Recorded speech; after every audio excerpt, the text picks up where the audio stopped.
Арам тэрэг үзэгчтэй. Seven News Entertainment мэдээллийн хөтөлбөрийн өнөөдрийн дугаарыг эхлүүлэхэд бэлэн боллоо. Студид сэтгүүлч Инхүү миний би. Мөн оюун төгс миний би ажиллаж байна.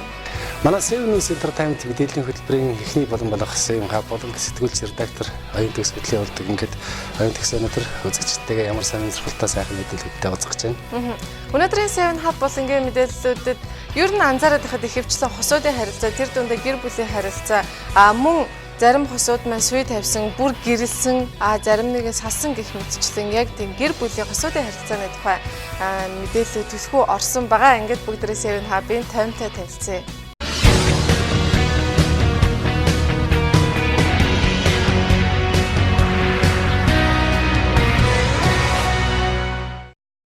Өнөөдрийн Seven Hub болонгаар Guy Ritchie сүй тавьлаа. Mariah Shriver хормын бүгчөө зөв. Danny DeVito эхнэрээсээ салжээ. Jack Osbourne хуримллаа. Robert Pattinson бүхнийг мартжээ. Jennifer Aniston-ийн swim бүгч. Эдгээр мэдээллийг өнөөдрийн Seven Hub болонгаас хүлээн авч үзээрэй. Мэдэн дээргийн тавтай морилно Seven Hub эхэлж байна. Өнөөдрийн Hub-ийн эхний мэдээлэлээр жүжигч Роберт Даунигийн тоглосон Sherlock Holmes киноны сүүлийн 2 жангийн найруулагч Guy Ritchie сүй тавьжээ гэсэн мэдээлэлээр Hub эхэлж байна. Алдарт найруулагч Guy Ritchie сүй тавьсан тухай Us Weekly мэдээллээ. Sherlock Holmes киноны найруулагч удаа хугацаанд үерхсэн найз бүсгүй Jessica Ann-тэйгээ инхүү гэр бүл болох анхны алхмаа хийсэн байна. Өдгөө 40 настай Ritchie болон 30 настай Ansley хоёр 2010 оны 4 сараас эхэлж болцож эхэлсэн билээ. Хэдийгээр хосууд одоо сүй тавьж байгаа ч гэлээ. Өдгөө нэг хүүхэдтэй болсон бөгөөд хоёр дахь хүүхдээ тавьж байгаа тухай Dark Knight Rises киноны нээлтэн үеэр мэдэгдэж байжээ. Хосуудын анхны хүүхэд нь одоо 1 настай Raphael гэх хүү бөгөөд Guy Ritchie-гийн хувьд 2000 онд дуучин Madonna-тай гэрлэж байхдаа ч хүүхдүүдтэй болсон боловч Ritchie Ansley хоёрын харилцааны хувьд Raphael анхны хүүхэд билээ. Guy Ritchie Madonna хоёр 2000 онд хуримлаж, улмаар 8 жилийн дараа буюу 2008 онд гэрэлтэй цуцлуулж байсан бөгөөд тухайн үедээ хосуудын салалт бараг савангийн дүр гэдэг шиг зүйл болж байсныг манай үзэгчид тодхон санаж байгаа үзье. Ийхүү алдарт найруулагч Guy Ritchie 2 дахь удаага сүй тавьж 2 дахь үрийнхээ зулайг үнэрлэхэд бэлэн болжээ.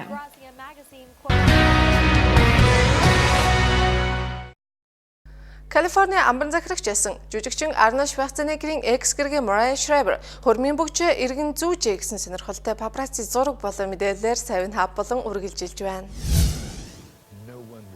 Arnold Schwarzenegger болон түүний экс гэргийн Mariah Shriver хоёрын иргэн нийлэх тухай цууяраа бараг үнэн болов уу? Сайхан Shriver хормын бүгжээ иргэн зүүсэн байдалтай папараццуудад харагджээ.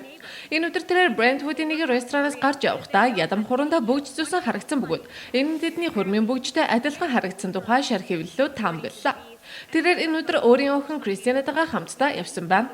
Shriver Schwarzenegger хоёр өнгөрсөн жилийн 7 сард гэр бүлээ цуцлуулсан бөгөөд энэ нь Arnold гэрийн үйлчлэгчээ хүүхэдтэй болгосон хийгээд тэрч бүхэл үүнийгээ хүлээн зөвшөөрснөөс болсон билээ. Энэ явдлын дараагаар Arnold Piers Morgan-ы ток-шоунд оролцохдоо Mariah-г өөрийнхөө жинхэнэ хайр хэмээгээд салалт тэр чигтээ түүний буруу байсан гэд түүнд ямар ч буруу байхгүй гэдгийг хэлж байжээ. Энэ явдлаас хойш хуучин хосууд гэр бүлийн бүхэл тэмдэглэлт өдрүүдийг хамтдаа өнгөрүүлж хүүхдүүдээ аавтай цаг тухай бүрт нь уулзуулж байсан бөгөөд үүнээс үүдэн тэднийг иргэн нийлж Shriver түүнийг уучлаа гэж шар хэвлэлүүд таамаг мэдээллүүд гаргасаар байсан билээ. Харин энэ удаагийн Mariah Shriver-ийн зүүж явсан энэ бүгж нь чухам ямар учиртай бүгж болох. Үнэхээр хурмын бүгжээ иргэн зүүсэн эсэх нь одоохондоо мөн л таамаг хэвээр үлдлээ.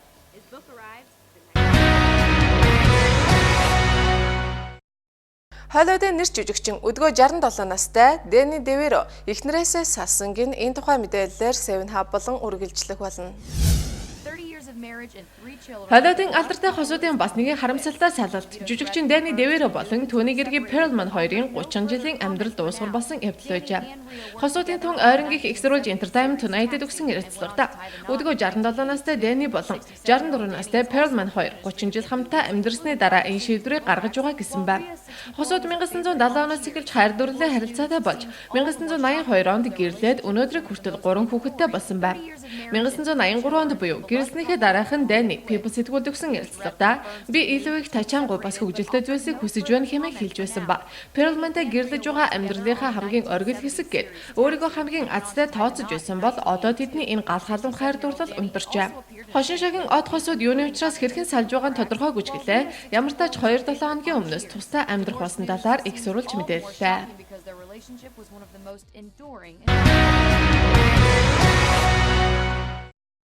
Английн алдартай гэр бүл болох Ozzy Osbourne болон Sharon Osbourne нарын хүү Jack Osbourne хурмаа хийлээ гэсэн мэдээлэлээр хав үргэлжилж байна. Хэдхэн сарын өмнө болсон Jack Osbourne сүүл бүсгүй Lisa Steele-тэйгээ олон сарын дараа хууль ёсоор энэхүү гэр бүл боллоо. Хоцод өнгөрсөн шөнө хаваад өөртөө нууцлаг хурмыг хийжээ. Шинэхэн гэр бүлийн 2 хос өнгөрсөн жилийн 5 сар танилцсан гэх бөгөөд улмаар 9-р сар цүй тавьж одоо харин жилийн дараа хурмыг хийж байгаа нь энэ юм байна. Jack Osbourne өнгөрсөн 4 сард охинтой болсон бөгөөд хосууд анхныхаа хүүхдийг Сувд хэмээн нэрлсэн билээ. Нэг хэсэг Jack Osbourne зөөлөнгөдөө хатуурал гэх өвчнөд нэрвэгдэж тэдний гэр бүлд уйгашуу авчраад байсан бол энэ нь хосуудыг 1 жилийн турш хурмаа хийлгүй явсны шалтгаан нь бас болсон билээ. Харин одоо тэдний хурим энэхүү аль бие усны бөгөөд маш хаалттай хүрээнд болоод өнгөрсөн ба Jack-ийн биеийн байдал сүүлийн үед дээрсэн гэсэн мэдээлэл гараад байсны баталгаа бизээ. Jack Osbourne-ийн 90 саруул болоход тусалсан хүн нь түүний гэргийн Lisa гэх бөгөөд түүнийг цаг тухайд нь хооллож бас дасгал сургуульд хийлэгдэг байсны үр дүнд хосууд энэхүү нэжгэр баяраа тэмдэглэх тэнхэлтэй болсон юм байна.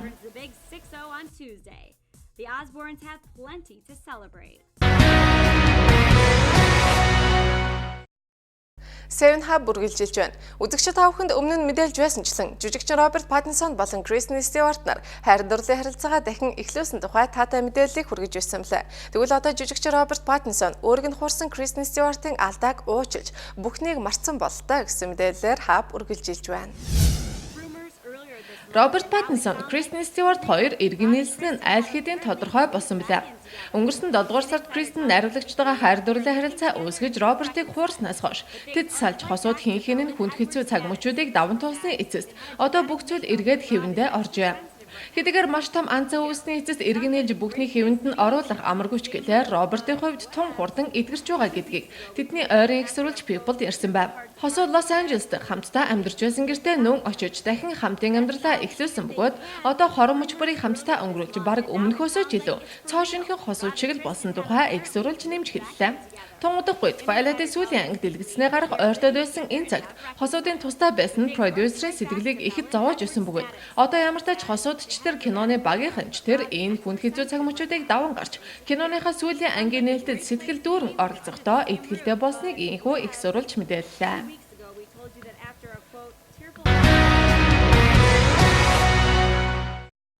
Холливуудын нэр жүжигчин бүх цаг үеийн хамгийн тачаангуй эмэгтэйгээр шалгарсан жүжигчин Jennifer Aniston-ыг найз залуу Justin Theroux-тэйгээ сүй тавилаа гэсэн мэдээлэл гараад байсан бол одоо хосуудын тэр дундаа Jennifer Aniston-ы хурмын бүгж гэсэн папарацци зураг болон мэдээллээр Hub үргэлжилж байна. Маш удаан хугацааны хүлээлгэн эцэст Jennifer Aniston дахин сүйн бүгжөө зүүж Томас Том алмазан шигтгээтэй бүгжөө олон нийтэд инхүү харууллаа. Одоогоор шинэ киноныхаа ажлаас болж завгүй цагийн хуваарьд шахагдан ажиллаж байгаа Jennifer найз залуугийнхаа хамтаар New Mexico-гийн Santa Fe өнгөрүүлсэн нэгэн өдрөөрөө энэхүү папараццуудын дунд өртжээ.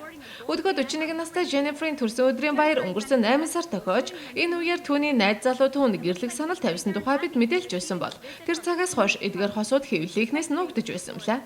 Харин энэхүү 2 сарын дараа бид Jennifer Aniston-ы 2 дахь алдартай сүйн бүгжийг харах боломжтой боллоо.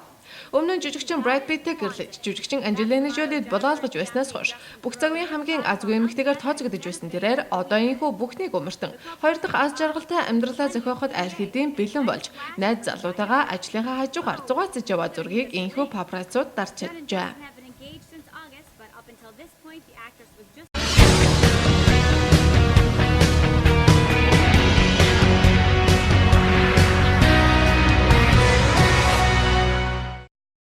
Өнөөдрийн Seven Hub болон мэдээллүүдийг та бүхэнд хүргэлээ. Манай хөтөлбөр 7 cent булангаар үргэлжилнэ.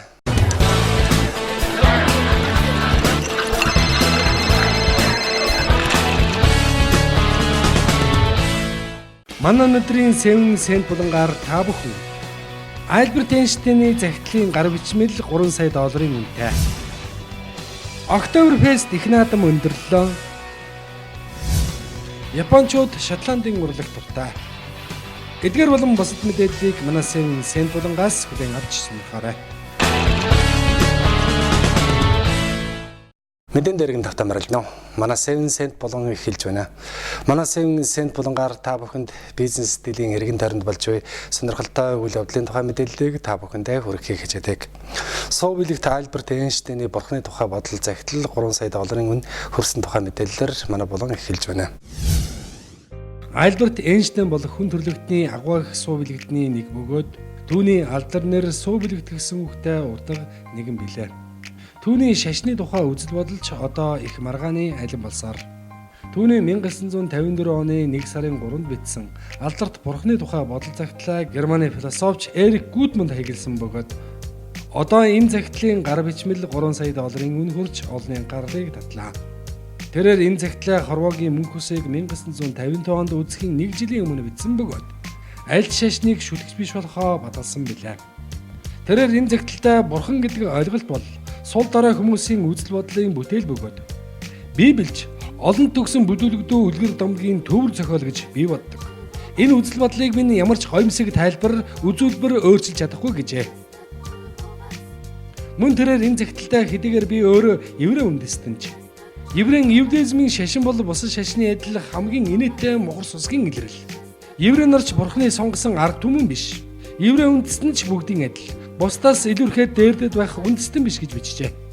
Ямар ч тач энэ загтлын гар бичмэлийг eBay онлайн дуудлага худалдаагаар энэ сарын 8-наас 10-ны хооронд зарагдах бололтой. Гарааны үн 3 сая доллар. Дашрам дуртахад энэ загтлын гар бичмэл нь нэг биш удаа зарагдаж байж 2008 онд Лондонд 400 мянган доллараар зарагдаж тусгай гэрэл дулааны орчинд нэгэн институтэд хадгалагдаж байжээ. Энэ загтлыг Эйнштейний өөрөө худалдан авч илгээж байсан дугтуу тань зарах гинэ.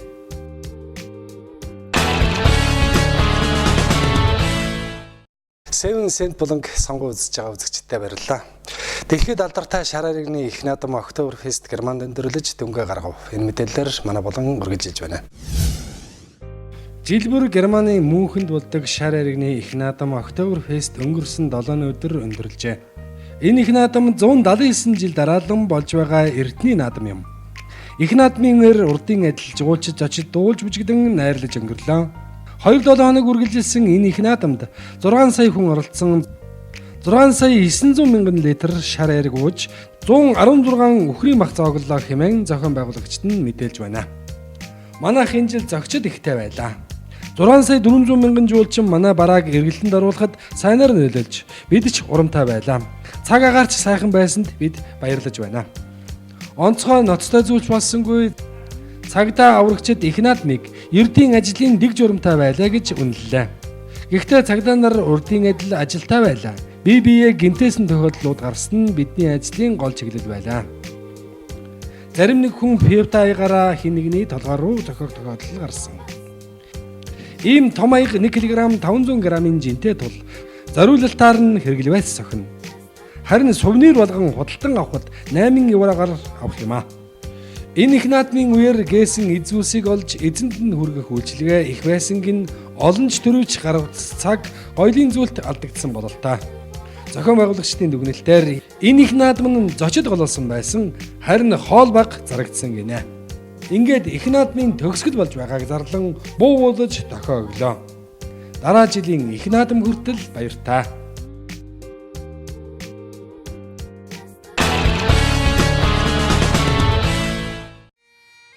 Толмон бишгүүрийн зөөлөн аялгаунд Шотландын банзал өмссөн эрчүүд хөд Шотланд сорж дүнд шидэх уламжлал алс холын Европт байдаг бол одоо Японд Токиод бий болжээ.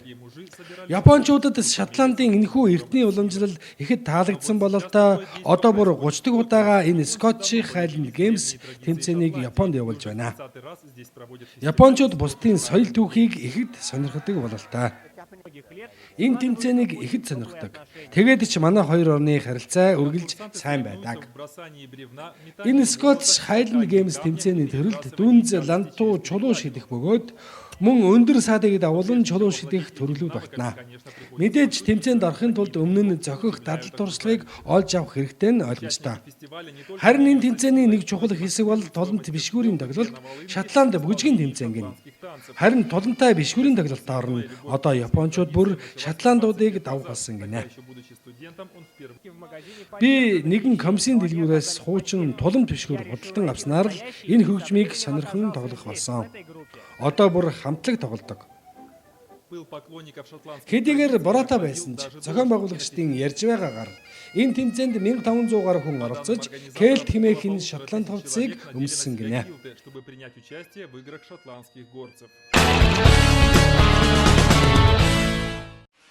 Америкийн алдарт хэлбэчин Дэвид Блэн хэдэн 10 сая бойлтын захилгаангүйдлийг биеэрээ дариулан зохиулж байна. Гэхдээ зүгээр нэг зохиулаад өнгөрөхгүй. Tesla-гийн трансформаторын орчинд тусгайлан зассан тавцан дээр гарч хөгжим цахилгаан гэрлийн нүргэн дор энэ шоу болж байна. Гэхдээ энэ бүхэн бүтэн 73 цаг үргэлжлэхтэй гол нь гинэ. Энэ хугацаанд Дэвид хоол идэхгүй. Цахилгааны ямар нэгэн аюулаас үүдэлтэй түлэгдэл болох үед түүнийг 9 кг жинтэй хувцас хамгаална.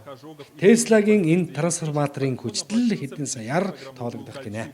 Харин зүрх болон биеийн идэрхтэнд аюул учруулдаггүй ажээ. Гол аюул нь энэ том хүчтлийн агаартай ургуул орсноос үүсэх азотын оксидын хий утаа ажээ. Үүнээс хамгаалахын тулд тусгай кондиционер ажиллаж байгаа болон нүдийг хамгаалах тусгай нүдний шилтэй ажээ. Холбооны тусгай чихвчтэй бөгөөд түүгээрээ гадна ертөнцтэй харьцах ёстой. Усыг тусгай хоолоогоор авч шээх тохиолдолд тусгай радиатор хэрэглэх гинэ. Дэвид Блений үзүүлбэрүүд өргөлж олныг гайхсруулж байдаг бөгөөд өмнө нь тэрээр удаан хугацаагаар контейнер савнд мөсөн хайрцагт байж 30 метрийн баган дээр 35 цаг зогссон гэд олон үзүүлбэрүүд нь алдартай байлаа.